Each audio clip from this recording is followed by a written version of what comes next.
If the gas is released, the driver will be the only one to die. The psychological pressure breaks the suspect. He tosses his handgun out the window and opens the door with his left hand. Officers move in, forcing him to the pavement as the handcuffs click into place. The truck is secured. The threat to Union Station is neutralized with seconds to spare. Selena Juarez opens the cold case file regarding her sister's disappearance 15 years ago. For over a decade, she has lived under the weight of her own guilt, believing she was the one who lost her sister. The documents reveal a different story. Selena brings in a witness, a former drug dealer named Guzman, for questioning. In the interrogation room, Guzman admits that Selena's mother, Carla, was not at home during the abduction. He reveals that Carla was an opioid addict who met him that morning to buy drugs. Selena arranges for her mother to come to the police station. Outside the building, she confronts Carla with the witness's testimony. Carla attempts to maintain her original story, claiming a migraine kept her indoors. Selena presents the facts of the drug deal. The confrontation forces Carla to break. She admits she left her 2 young daughters alone on the street to go buy her fix. While she was occupied with the transaction, her daughter was taken. Carla confesses that she lied to the police and to Selena for 15 years to avoid criminal charges and the intervention of child services. She allowed her daughter to carry the blame for a kidnapping she caused. The detectives wait inside to record the official statement as the mother's long-term deception ends. Selena watches her mother, the person she trusted most, walk toward the interrogation room to finally tell the truth. The 15-year lie is over, leaving the family relationship in ruins. 12-year-old Jordy enters the police station under the Make a Dream program. He maintains the appearance of a police enthusiast, but his interest is a calculated front. While officers Tim and Lucy lead the tour, Jordy ignores the badges and the gear. He watches fingers. He memorizes keystrokes as officers log into their terminals, recording usernames and passwords with photographic precision. Jordy repeatedly slips away from his escorts, vanishing into the precinct's restricted areas. His disappearances raise the suspicion of Sergeant Tim Bradford, who realizes the boy is moving with intent. Tim finds Jordy in the main office, seated at a high-security police terminal. The boy has already bypassed the firewalls. He uses a search engine to find backdoors into the municipal traffic citation database. His objective is specific. He is hunting for his father's 37 unpaid traffic tickets. When caught, the facts emerge. Jordy's father is drowning in medical debt from his son's cancer treatments. He cannot afford the fines, and the loss of his license would end his ability to work. Accessing a government system is a felony, but the reality of the family's desperation forces a shift in protocol. Tim looks at the boy who risked prison to save his father from financial ruin. He chooses an alternative form of enforcement. Instead of filing criminal charges, Tim reroutes the citations. He converts the debt into a mandatory father-son traffic safety school. The law is satisfied without destroying the family. Jordy leaves the station, his father's record clear, and the crushing fines replaced by a second chance.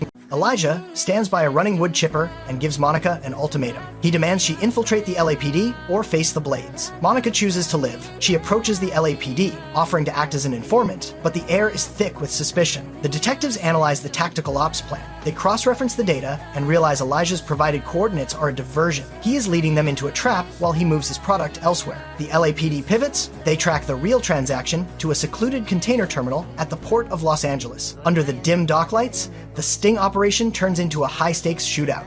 Bullets tear through metal containers as the gang's security detail clashes with the tactical units. In the chaos, Detective Lopez corners Elijah in a narrow alleyway between shipping crates. Elijah stops. He smiles, noting that Lopez has no witnesses and her body camera is off. He taunts her, betting that her badge will prevent her from executing him in cold blood. Lopez does not pull the trigger. Instead, she holsters her weapon and removes her tactical vest. She meets his arrogance with raw violence. They trade heavy blows against the steel walls. Lopez uses her superior leverage to pin him to the gravel. She delivers a final strike that leaves him incapacitated.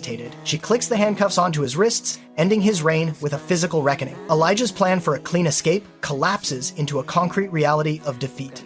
Metro SWAT initiates citywide surveillance on Joel. He drives his silver pickup into a home improvement store parking lot, fully aware of the units trailing him. Joel exits the vehicle and hands a gym bag to a man in a blue jacket. The surveillance team splits. Half the units follow the bag, while the rest stay on Joel. This is the first diversion. Joel moves to a red motorcycle and kicks it into gear. He accelerates instantly, weaving through heavy traffic. The speedometer hits 100, then climbs to 130 miles per hour. He maneuvers onto the shoulder of the 405 North, forcing ground units to maintain a dangerous pace. The commanding officer realizes the risk to civilian families and orders all ground units to stand down. He he calls for airship assist. A police helicopter takes over the visual from the sky, tracking the motorcycle's heat signature as Joel disappears into the urban grid. Joel successfully breaks the ground perimeter, utilizing his knowledge of police pursuit protocols. He is a former officer who knows exactly how the system reacts to high-speed threats. Back at the precinct, the team analyzes the failure. They realize Joel has been monitoring their movements in real time. They bypass his security and pull the logs from his encrypted radio, specifically Channel 18. By tracing these communication frequencies and his tactical patterns, the team identifies his final destination. The hunt shifts from a physical chase to a calculated intercept at his predicted hideout. Rookie officer Selena Juarez investigates the kidnapping of a 6-year-old girl. The abduction occurs on the exact anniversary of her own sister's disappearance 20 years prior. The patterns are identical. At the scene, she encounters Officer Joel Chambers. Joel was the lead investigator on her sister's case and the man who inspired Selena to join the force. He plays the role of the supportive mentor until the data begins to surface. Detective Lopez pulls the GPS records from Joel's patrol unit. The logs show Joel was near the abduction site, directly contradicting his official statement. The hero is reclassified as a suspect. A search team moves on Joel's property. They use infrared thermal imaging to scan for hidden compartments and life signs behind the walls. They find the victim's teddy bear planted in the yard of a known ex-offender named Drew. The evidence is too convenient. The team realizes Joel used his knowledge of forensic procedure to frame a scapegoat. He utilized his police credentials to move through neighborhoods unnoticed for 2 decades. In the interrogation room, Joel remains calm, employing the same tactical resistance he once taught. He did not just investigate the crimes, he authored them. Selena watches through the glass as her childhood hero is processed. The man who taught her how to catch predators has been the primary predator all along. He used the badge as a shield to hide a 20-year trail of victims. The tactical team deploys a ball cam into the barricaded warehouse. The device rolls across the floor, transmitting a live feed to the monitors outside. The footage confirms the situation. Joel stands near a young girl who lies unconscious on a mattress. She has been heavily drugged. Selena steps toward the perimeter and initiates a phone call with the suspect. She bypasses standard negotiation tactics and confronts him with the facts of her own history. Selena dismantles Joel's delusion of being a protector. He claims he is providing a better life for the girls he takes. Selena counters by describing the reality of his victims. They beg for their mothers and cry to go home. She speaks about her sister, Blanca, and the 20 years of grief her family endured. Joel's voice becomes erratic over the line. He insists the girl's parents are addicts who do not deserve them. Selena ignores his justifications and focuses on the immediate threat. She tells him the girl is not safe as long as snipers have his head in their sights. The psychological pressure forces a breakthrough. Joel opens the door and pushes the girl out. She stumbles into the light and is immediately shielded by Selena. The moment the hostage is clear, the command is given to breach. Explosive charges blow the doors off their hinges. SWAT teams flood the rooms with rifles leveled. Joel raises his 9mm handgun and refuses to drop it. A synchronized volley of gunfire follows. Joel hits the floor and is pronounced dead. Selena holds the rescued girl, ending a 20-year cycle of trauma with a tactical resolution. Randy, a self-described skip tracer, breaks into a private residence and discovers a corpse. He slips on the floor, coating his clothes and hands in the victim's blood. Police arrive to find him standing over the body. He is detained immediately. At the precinct, officers realize Randy is likely too incompetent to be a professional killer. Randy insists he has identified the true murderer, Brian Cole, using his own tracking data. To gather evidence, Randy sneaks into the trunk of Brian Cole's car. He becomes trapped as the suspect drives away. Officer Nolan and Detective Harper follow the vehicle but lack a legal reason to search it. They initiate a fake traffic stop, accusing Brian of swerving over the line. While Harper puts Brian through a field sobriety test, Nolan quietly opens the trunk. He pulls Randy out and hides him in the back of the police cruiser before the suspect notices. The investigation pivots to the actual killer, Cooper Lowe. Without physical evidence, the team needs a confession or a violent outburst. Randy volunteers to act as a decoy. He confronts Cooper at a public pickleball court, wearing a bright red shirt and short shorts. Randy delivers a series of personal insults, mocking Cooper's athletic ability and character. The provocation works. Cooper loses control and lunges at Randy, attempting to strangle him. Undercover officers intervene instantly. They tackle Cooper to the ground, securing an arrest for assault and providing the leverage needed for the murder investigation. Randy's natural ability to irritate people finally serves a legal purpose.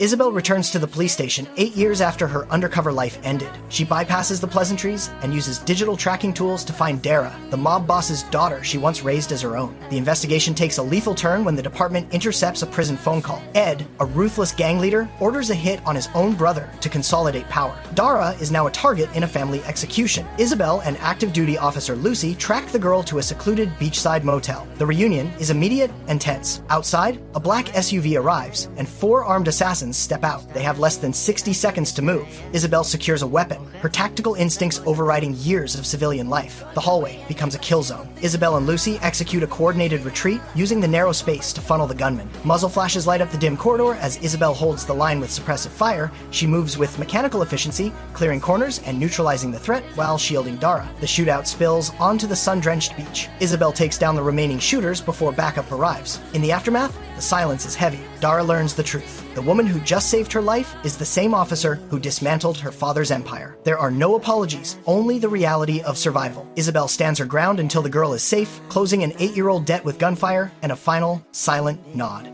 Detective Lopez enters the interrogation room in the final weeks of her pregnancy. She refuses to take maternity leave, choosing instead to break a suspect accused of a brutal assault with a baseball bat. The man sits across from her, prepared to offer a calculated alibi. He begins his story, but Lopez cuts him off. She does not use a legal argument. She uses a physical one. She announces a sudden need to use the restroom and walks out. The interrogation stops. While Lopez is gone, loud, repetitive music blasts through the speakers, filling the small room. The suspect sits in the noise, his rhythm shattered. Lopez returns, sits down, and asks a single question. As the suspect attempts to regain his composure and continue his lie, Lopez stands up again. She cites her pregnancy and exits for a second time. The music resumes immediately. The suspect's frustration turns into visible anxiety. The unpredictable timing of her departures prevents him from focusing on his defense. He is trapped in a loop of silence, noise, and abandonment. When Lopez returns for the third time, she barely listens to his first sentence before reaching for her files to leave again. The suspect breaks. He cannot endure another round of the cycle. He begs her to stay and confesses to every detail of the attack. He admits to using the bat and hitting his boss, surrendering his freedom just to end the psychological pressure of the interruptions. Lopez secures the confession without raising her voice, using her physiological state to dismantle a violent man's resolve. Limbs appear across Los Angeles, discarded in various locations. The medical examiner identifies the cause of death as traumatic separation, indicating high-velocity impact rather than surgical tools. In a public park, a dog is found gnawing on a severed human leg. Officers retrieve the limb and discover a metal prosthetic hip joint embedded in the bone. This serial-numbered medical device allows the police to bypass the lack of identification and name the victim Trip Linden. Detectives track Linden's associates, Mark and Hank, who initially claim he left for a trip to Las Vegas. The investigation shifts to Linden's cloud account, where IT specialists recover deleted video footage. The files reveal the 3 men in the desert, armed with a .50 caliber machine gun and an RPG. They record themselves firing at watermelons and livestock for entertainment. The footage documents the exact moment of death. Trip walks directly into the path of the .50 caliber weapon as it discharges. The round decapitates him instantly. Panicked by the accident and the possession of illegal heavy weaponry, Mark and Hank refuse to call emergency services. They use their survivalist gear to dismember Trip's body, attempting to obscure the ballistic evidence. They scatter the remains in different districts to mislead investigators. The technical recovery of the deleted files destroys their alibi. The 2 men are taken into custody at a hospital. Their attempt to hide a fatal mistake resulting in a series of felony charges for the death and dismemberment of their teammate. Angela sits in her closet to hide from her husband while on maternity leave. She places a call to Aaron, a rookie officer, and assigns him a secret task. She needs DNA from a suspect, but she has no warrant. Aaron agrees to bypass protocol. He drives to the suspect's property and trespasses to reach the trash bins. He tears open bags and digs through layers of household waste. Aaron brings the bags back to the station and spreads the filth across a table. The sergeant discovers the mess and orders him to remove the trash from the building immediately. Aaron moves the operation to a garage and continues his search. He eventually finds a used cotton swab covered in earwax. He sends the biological sample to the lab for a match. The DNA is a hit. Days later, Angela lies on a hospital bed for a prenatal ultrasound. Aaron ignores her request to meet in the lobby and walks directly into the exam room. He delivers the final report in front of her husband. The earwax DNA linked the suspect to 7 different cold cases. Angela has successfully closed her files while her husband watches in silence. She utilized a rookie and a piece of garbage to circumvent the legal system and clear 7 crimes before her child was born. Aaron and Selena walk through a dimly lit alley during a routine night patrol. Their casual conversation ends when 3 figures in distorted masks emerge from the shadows. Without a word, the group opens fire. Aaron takes multiple rounds to his torso and collapses into the dirt. Selena draws her weapon, but the attackers vanish into the darkness as quickly as they appeared. She crawls to her partner, her hands immediately slick with his blood. She keys her radio, reporting an officer down and demanding an ambulance. The scene shifts to the hospital as a trauma team meets the ambulance at the bay. Aaron is unconscious, his blood pressure bottoming out. Doctors rush him into the ER, shouting for a CAT scan to identify internal hemorrhaging and shrapnel location. The air in the trauma bay is thick, with the smell of copper and the sound of synchronized chaos. Surgeons cut through his uniform and prepare for an emergency thoracotomy. They need to find the source of the internal bleeding before his organs fail. Outside in the hallway, a line of silent officers forms, their eyes fixed on the red authorized personnel-only doors. Selena stands among them, her uniform stained and her hands shaking. Inside, the lead surgeon reaches into Aaron's chest to manually massage his heart. The monitors emit a steady, piercing drone as the team fights to bring a pulse back. Every movement is clinical and cold. The ambush has ended, but the struggle for survival is just beginning in a room filled with steel and blood.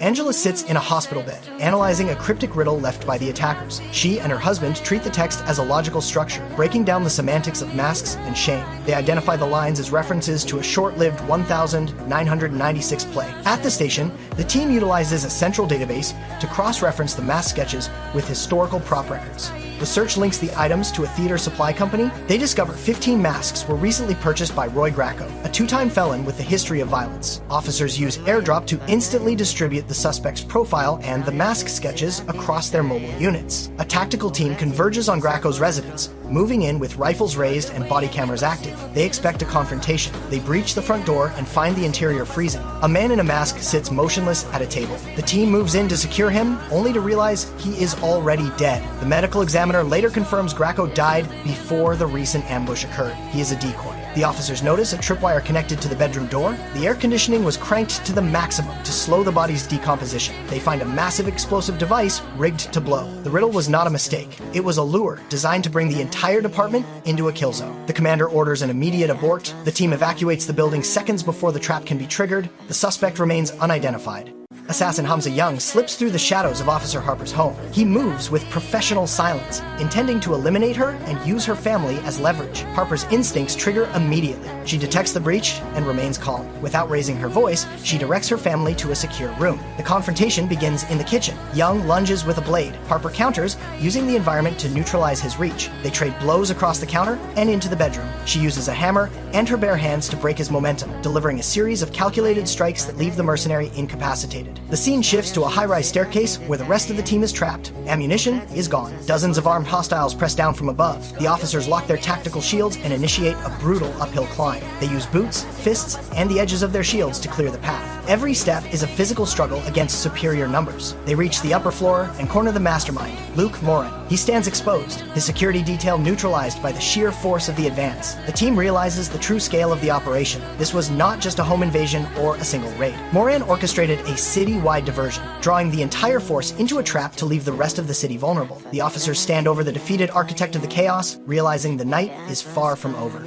Police officers discover a scheduled call on a dead robber's phone. The call is set for 4 p.m. They have less than 2 hours to act. They deploy an audio tap to intercept the incoming signal. The tech team activates the phone's camera remotely, revealing the interior of a private jet. They identify the aircraft as a G550, cruising at 30,000 feet. To pinpoint the location, the team cross-references the phone's GPS with the plane's transponder data. They map the flight path in real time as the target moves from Mexico City toward Los Angeles. The phone rings. An officer sits inside an impounded red Ferrari and revs the engine. He uses the roar of the exhaust to simulate a workshop environment, avoiding a verbal response that would expose the ruse. On the other end, the gang leader, Boyd Taylor, hears the mechanical noise. He grows suspicious and smashes the phone to cut the connection. The police have already confirmed his identity and coordinates. The jet changes its flight plan to Whittier to avoid the expected police presence at LAX. The LAPD anticipates the pivot and moves heavy units to the secondary hangar. As the plane taxis into the hangar, the gang finds themselves surrounded by tactical teams. A flashbang detonates and smoke fills the space. Officers move in with rifles drawn, securing the suspects before they can react. The high-altitude deception ends in a total ground-level ambush.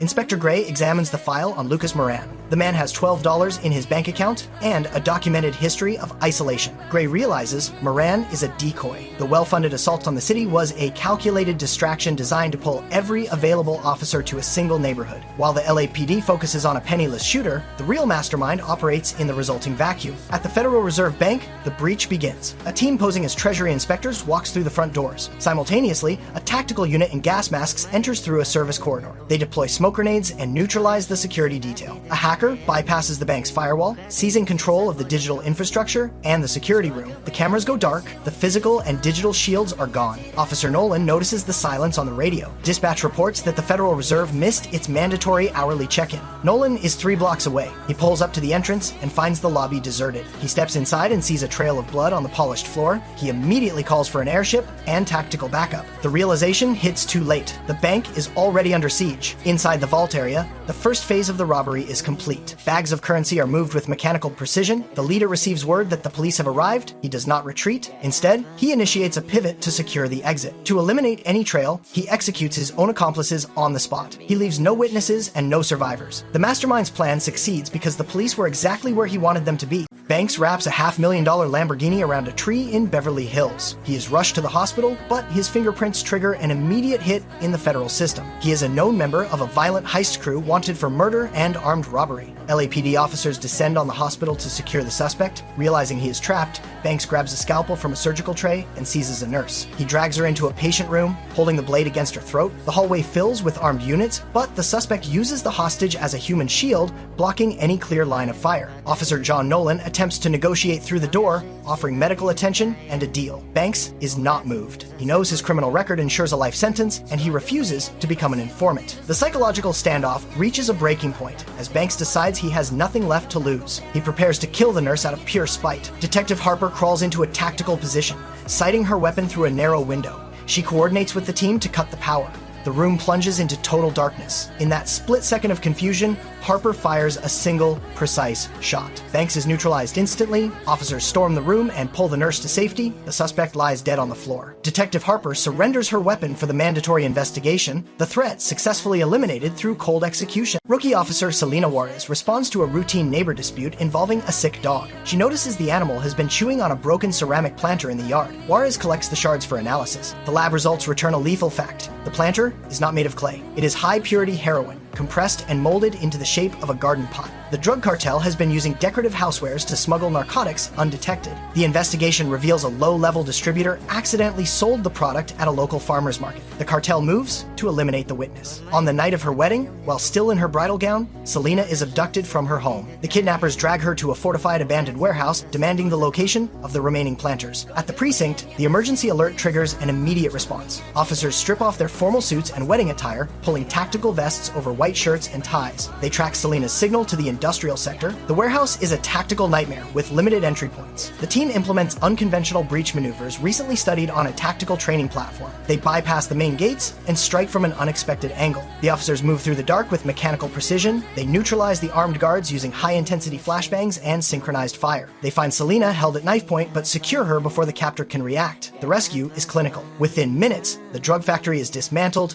and the cartel members are in zip ties. Selena walks out into the morning light, her white dress stained with warehouse grease. Randy pawns Nolan's wedding ring during a role-playing mishap. The jewelry is immediately purchased by a violent felon known as the Hammer. Officers Lucy Chen and Tim Bradford track the suspect to an isolated, illegal workshop. They breach the perimeter without requesting backup. The Hammer is a massive individual with a documented history of assaulting law enforcement. He refuses to surrender the property, claiming a legal purchase for his own wedding. Lucy offers a tactical compromise. Return the ring in exchange for a 20-minute head start before they execute his outstanding warrant. The Hammer declines. He demands a one-on-one physical confrontation. The terms are set. If Tim wins, he secures the ring and the arrest. If Tim loses, the suspect keeps the jewelry and accepts the eventual jail time. Tim removes his body camera and utility belt. The fight is brutal and unrefined. The Hammer uses his physical mass to slam Tim through drywall and wooden furniture. Tim sustains multiple blunt force injuries and facial lacerations. He waits for a lapse in the suspect's defense. Tim intercepts a heavy strike and counters with a series of high-impact blows to the head. He forces the suspect into a chokehold until the man submits. Lucy maintains a perimeter while Tim searches the premises. He locates the ring box inside a cluttered desk drawer. They exit the building just as patrol units arrive to process the scene. The ring is delivered to the groom minutes before the ceremony. Officer Thorson returns to active duty following a near-fatal shooting. He must immediately pass the TRAIN. Assessment, a high-stakes tactical evaluation designed to test his mental and physical limits under pressure. During a routine patrol, he intercepts Stacy Walker, a woman carrying $15,000 in cash. Stacy presents herself as a desperate victim, claiming the money is a protection payment to keep her incarcerated husband, Austin, alive. Thorson utilizes the NCIC database to track the criminal connections. He identifies the recipient as a high-ranking lieutenant in the Devil's Crown prison gang. Sensing an immediate threat, Thorson requests emergency protective custody for the husband. The prison system fails to act in time, and Austin is found dead in his cell. While his superiors mark the exercise as a failure, Thorson refuses to close the file. He analyzes Austin's history, uncovering a pattern of domestic abuse and a secret mistress. He brings Stacy back to the station and delivers a calculated lie, informing her that Austin survived the attack and is being moved to a secure location. The news triggers Stacy's survival instinct. She enters the elevator and immediately calls the prison gang, demanding to know why her husband is still breathing. She admits to the murder-for-hire plot over the phone, unaware that Sergeant Bradford is standing directly behind her, recording the confession. The facade of the grieving wife collapses. Thorson's attention to the timeline exposes the scam, turning a tragic oversight into a successful homicide arrest and proving he is fit for the field. A sniper bullet hits Conrad in the head. He dies instantly. A medic takes a round to the leg and collapses. The shooter holds a long gun from a high vantage point, pinning the officers behind their patrol cars. The police helicopter is 3 minutes away, but the shooter is already moving to escape. Lucy Chen identifies a tactical opening, a 4-0-yard dash across open ground to reach the alley and cut him off. Her sergeant warns it is a suicide run. Lucy ignores the risk. On her signal, the team unleashes a wall of suppressive fire. Lucy breaks cover and sprints. Bullets kick up dust at her heels as she crosses the exposed asphalt. She reaches the alleyway, moving out of the sniper's direct line of sight. She maneuvers through the narrow passage with her weapon drawn. She corners the shooter, Jeff, who is armed and seeking revenge. Lucy commands him to drop the rifle. He refuses and turns toward her. Lucy fires. Jeff collapses. The threat is neutralized. Later, at the hospital, the adrenaline fades. Lucy sits in a medical gown, staring at the floor. She questions the necessity of the force used. Her sergeant arrives with an update. Jeff survived the surgery and is being moved to the ICU. The district attorney begins the mandatory shooting inquiry. Lucy's tactical execution was a textbook success, but she remains silent. The scene is secure, and the investigation moves forward.